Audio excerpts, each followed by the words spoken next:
Hey brothers and sisters, welcome back to the Behavior Revolution Scriptures, and we're continuing on in 1 Kings today. We've seen Solomon come to the throne. King David has died, and he's left Solomon a whole list of things to do to ensure the dynasty stays together and that he won't have any outside threats or threats from within. So now we're going to see how he establishes. Remember that word, the reign was established in Solomon. That was in our last episode. Now we're going to continue today and look at the wisdom of Solomon. Right here, the wisdom of Solomon.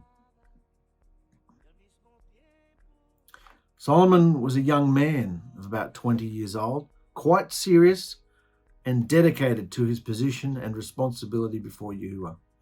His heart was certainly in the right place, as his mind had to wonder how he could possibly govern such a huge group of people who, since the days of Joshua, had divided themselves up into factions and coalitions.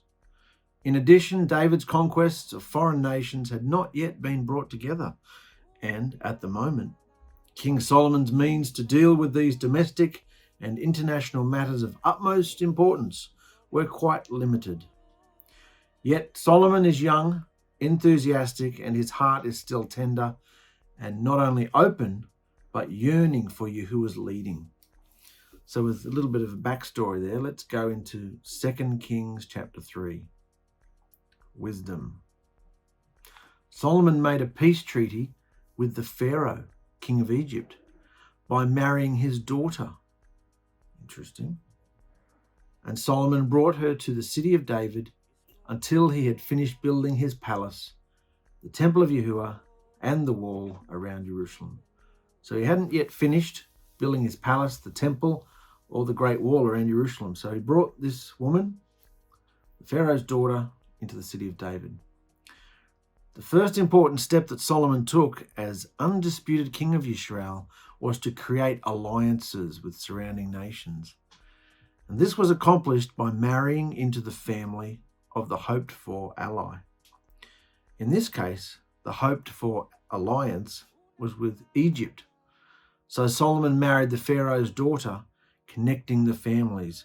Now, when we hear about what happens to Solomon later on, we hear, there was idolatry, there's so many wives, and there was sexual.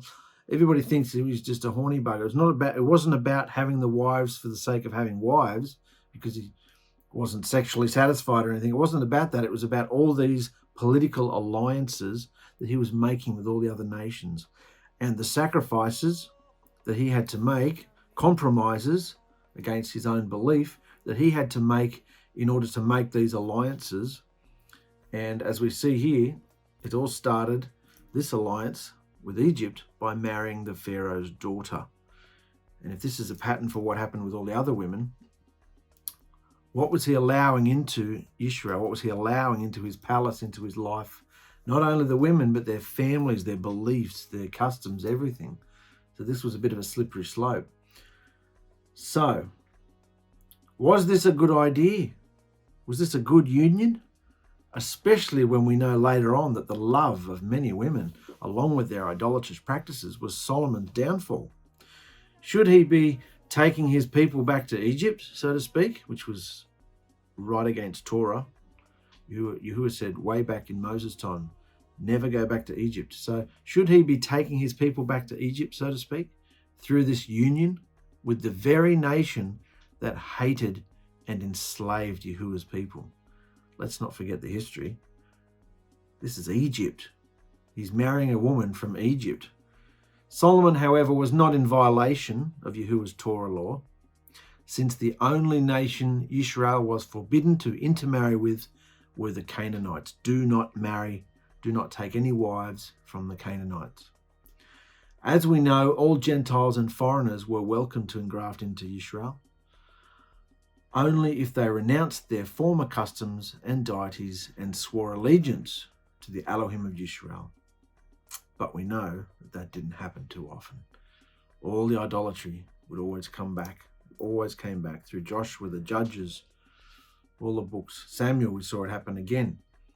The idolatry always comes back.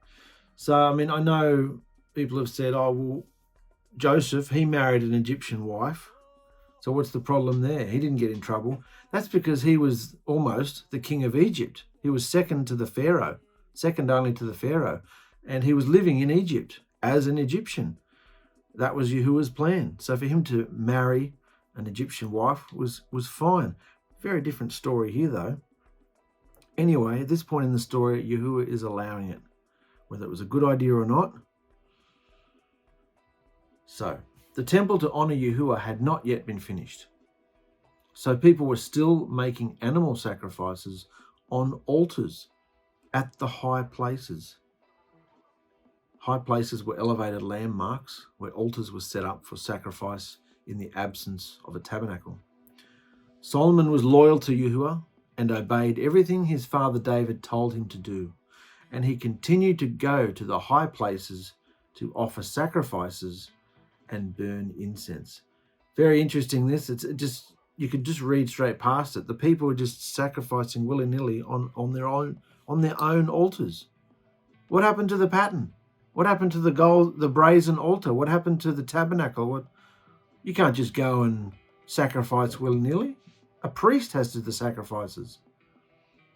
Yahuah's commandment to sacrifice only at the place he rested his name on was not being enforced, which at this time was in Gibeon, even though David had taken the ark to the praise tent. So let's get a bearing of where we're at. Temple's not finished. Praise tent still operating. David had taken the ark to the praise tent. There's still the remnants of a wilderness tabernacle existing in Gibeon. So the people fell back into ancient Middle Eastern customs and built their own altars at their homes, making their sacrifices, no matter how expensive, unacceptable to Yahuah. Every time they offered an animal up on their private altar, officiated by a family member or a hired Levite, they sincerely believed that their sins were being atoned for, but they were wrong. Their way. This was their way, not his. And this goes right back to when they left Egypt, when the priest, the firstborn, would be the priest of the family. He would offer the sacrifices until Moses held a big ceremony and said, Yahuah doesn't want the firstborns anymore. To do that, he's taking a firstborn tribe. He's taking the Levite tribe, Levitical tribe. And so no more families doing it their own way.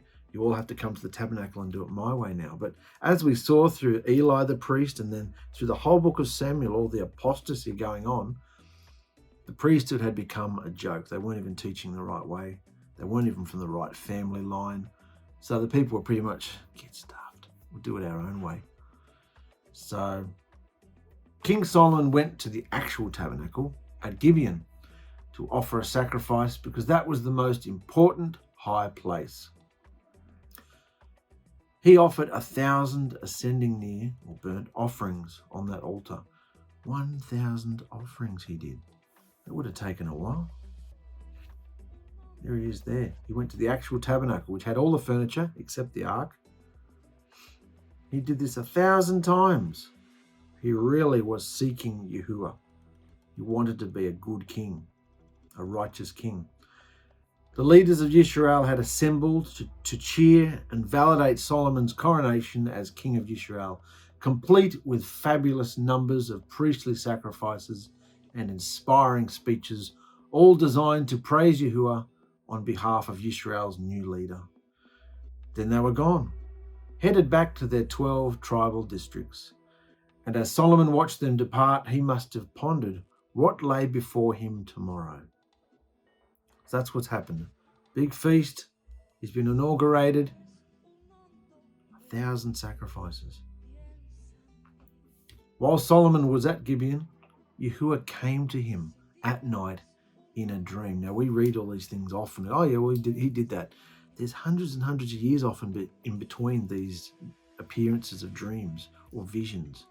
So remember, the Old Testament is very scattered, like there's a lot of time in just a few short verses. So this was a big deal, Yahuah didn't even appear to David too many times, only a few times.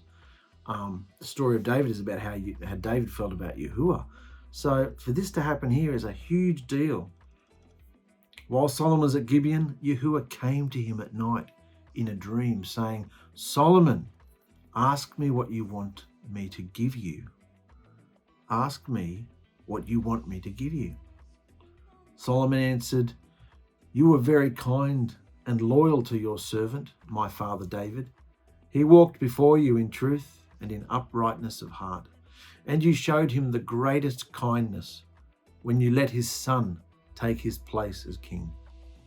Yahuah my Elohim, you have made me the king in my father's place, but I am still like a small child with no clue what I'm doing. That phrase there is an ancient Hebrew type expression, like an idiom. He's not actually literally saying I'm a child. It's an expression to sort of say, I don't know my ass from my elbow. I don't know whether I'm coming or going. It's like a cliche. I don't know what I'm doing, So I'm like a child. I have no clue what I'm doing. I don't have the wisdom. I don't have the wisdom I need to do what I must. I'm your servant here among your chosen people, and there are so many that they cannot be counted. So I ask you to give me the wisdom to rule and judge them well, and an understanding heart. An understanding heart to help me know and discern the difference between right and wrong. For without such great wisdom, it would be impossible to rule this great nation. So of all the things he could have asked for, he asked for wisdom, for understanding. A side note, whenever I hear the word understanding, I think of letting people have it. Letting people have it is putting yourself aside to understand them. Just another way to think about it. So he's asked for wisdom and understanding. And Yahuah was happy that Solomon asked for wisdom. So Yahuah said to him, You did not ask for a long life and riches for yourself. You did not ask for the death of your enemies. You asked for the wisdom to listen and make the right decisions. So I will give you what you asked for, and I will make you wise and intelligent with an understanding heart. In fact, I will make you wiser than anyone who ever lived or who ever will live. And I will also give you what you didn't ask for. You will have riches and honor and esteem throughout all your life. There will be no other king in the world as great as you. And I will give you a long life if you follow me and obey my divine laws and commands as your father David did. It sounds like a great, amazing, generous offer, because it is, but there's always an if, as there should be. Solomon woke up and behold, it was a dream. Solomon woke up and behold, it was a dream. But Solomon knew that Yahuah had spoken to him in the dream. So Solomon went to Jerusalem and stood before Yahuah's ark of the blood covenant witness. And he offered an ascending near, a burnt offering, and intimate peace offerings to Yahuah, and then held a huge banquet for all of his officials and servants. So he did 1,000 offerings over at the tabernacle in Gibeon. Now he's come to the ark, which we know was in David's tent, praise tent. He's offered a burnt offering and a peace offering. And then he's having a big nosh up, a big party. Something far better than just the dense smoke of all those burnt up animals was produced here, as the Elohim of Yisrael, who led her out of bondage in Egypt, who hovered protectively over them for 40 years in the wilderness, actually appeared to Solomon in a dream, in assurance that he still watches over his people. Solomon must have concluded that being a good shepherd over Yahuah's kingdom was going to have to begin with administering righteous justice. And so that was at the heart of his request, knowing the difference between right and wrong, good and evil. Because these people, there's so many people, I don't know how to rule them, how to govern them. I need the wisdom. I need the understanding. So that's what he got. And we're going to see this wisdom in action. One day, 2 prostitutes came to Solomon and stood before the king. These were common prostitutes, not temple idolatrous prostitutes. There was a difference. Both were frowned upon, but as a lifestyle. But the temple prostitutes was an actual, they were the ones in the pagan temples, and that was an abomination. These were just common, everyday. 2 prostitutes came to Solomon and stood before the king. One of the women said, "Sir, this woman and I live in the same house. We were both pregnant and ready to give birth to our babies. I had my baby while she was there with me. 3 days later, she also gave birth to her baby. There was no one else in the house with us, just the 2 of us. One night, while this woman was asleep with her baby, the baby died, for she laid on him. And that night, while I was asleep, she took my son from my bed and carried him to her bed. Then she put the dead baby at my bosom. In the morning I woke up and I was about to feed my baby when I saw he was dead. But when I looked at him more closely, I saw that he was not my baby. It was hers." But, of course, the other woman said, "No, the dead baby is yours and the alive one is mine." But the first woman said, "No, you are wrong. The dead baby is yours. The one that is alive is mine." So the 2 women argued in front of the king. Then King Solomon said, "Each of you says that the living baby is your own and that the dead baby belongs to the other woman. What's he going to do?" So King Solomon sent his servant to get a sword. He then told the servant, "Cut the living baby in 2 and give 1/2 of the baby to each woman." The second woman said, "Yes, cut him in 2. Then neither of us will have him." But the first woman, the real mother, loved her son and said to the king, "Please, sir, don't kill my baby. Just give him to her instead. But please don't kill him." Then King Solomon said, "Stop, don't kill the baby. Give him to this woman, for she is the real mother." So that's a good way to tell the difference, wasn't it? Wisdom. And the people of Israel had great awe and respect for the king when they heard about this decision.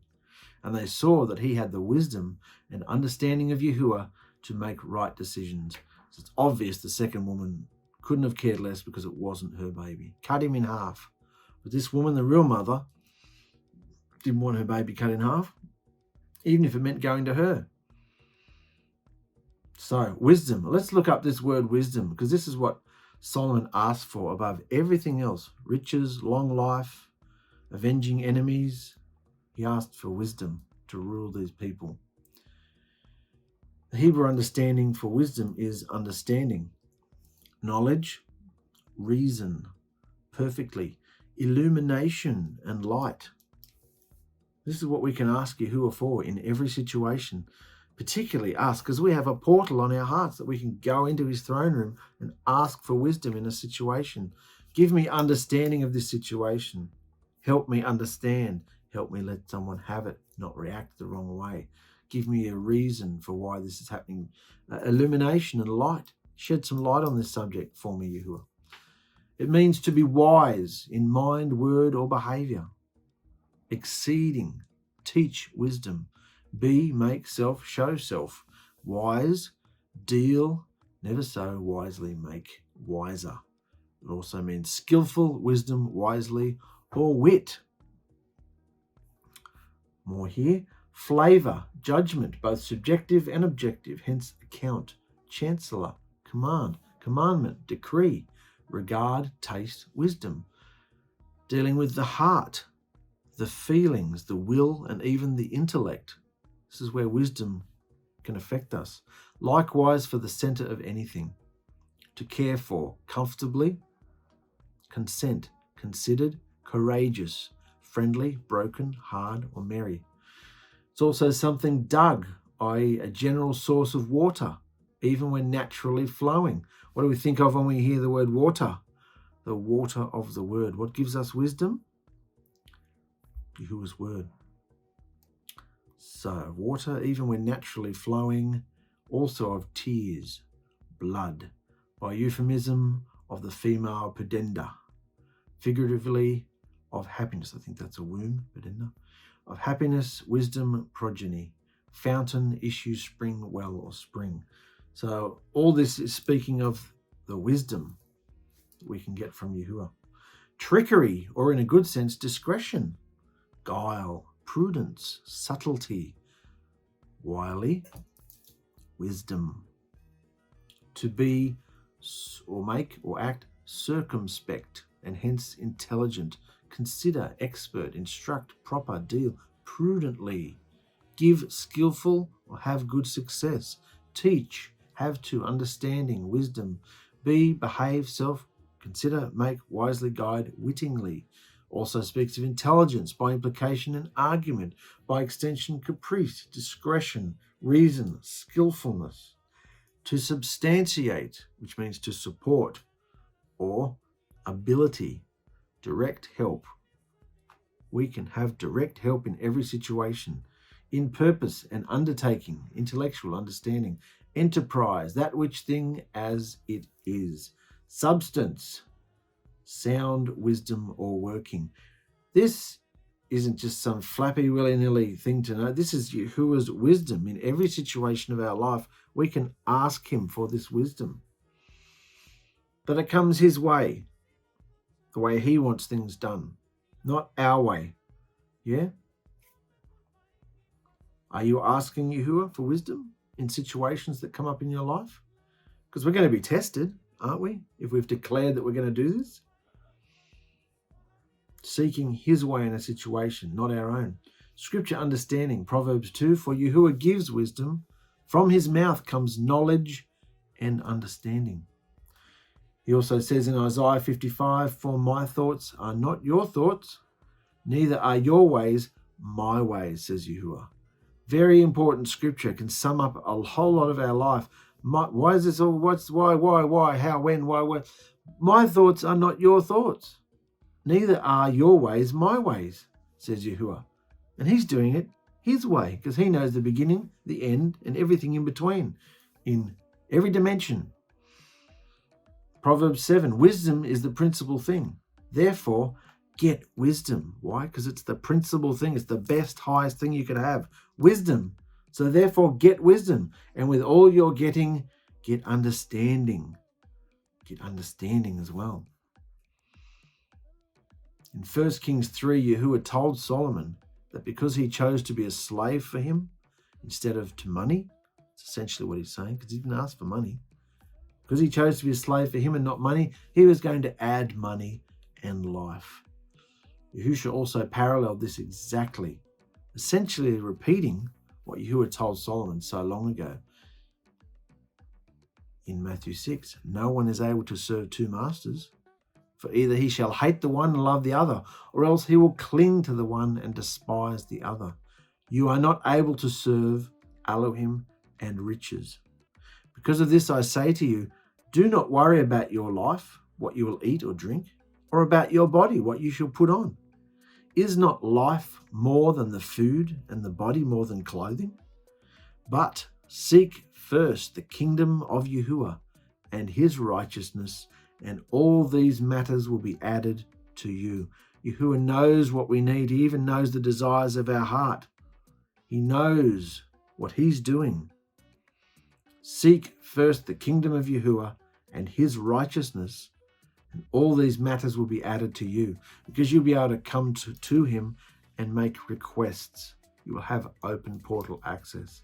If you're blocked up doing things your way, in sin or stubbornness or regret, bitterness, all these things, you're blocked off. You can't ask him for anything. You can't hear his voice properly. James 3, but the wisdom that is from above is first pure, then peaceable, gentle, and easy to be entreated, full of mercy and good fruits, without partiality and without hypocrisy. This is the wisdom that we need to be asking for daily, brothers and sisters. We have the spirit of wisdom. We have the spirit of all wisdom inside us, which is Yahushua's light to understanding all situations. The directions Yahushua gives us day to day are usually not our way of doing things. quite the opposite. But his wisdom is from above, and it always works. Understanding can be explained also in terms of letting someone have it, thinking of them as greater than ourselves in order to show love, kindness, and understand them. Put yourself off to understand someone else's point of view. Are you willing to go there? That's a test that we all must pass. To be willing to throw yourself on the altar to consider someone else's point of view instead of rising up in anger all the time.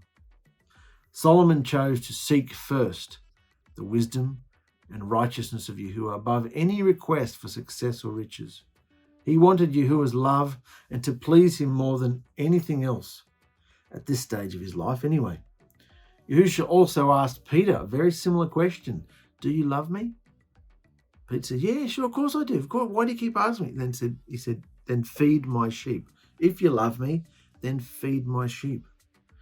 With all this old covenant backstory and foundation behind him, isn't this how Yahushua chose to behave the wisdom of Yahuah practically when he came to earth?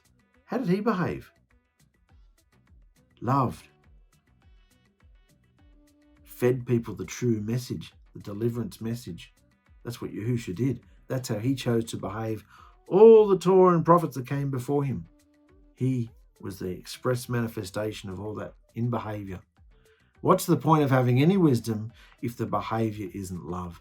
Any wisdom we get from Yahushua must manifest in some form of loving behavior. Otherwise, what was the point of it? So that was 1 Kings chapter 3, brothers and sisters. I hope this helps you. We can go in and get wisdom from Yahushua. But if he gives you the solution or gives you an answer, it's up to us then to appropriate it and activate it in our lives. So stay tuned. Love you guys. Check it out.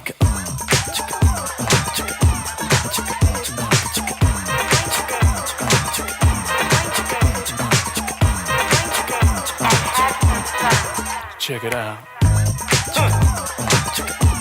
Ain't it funkin' now?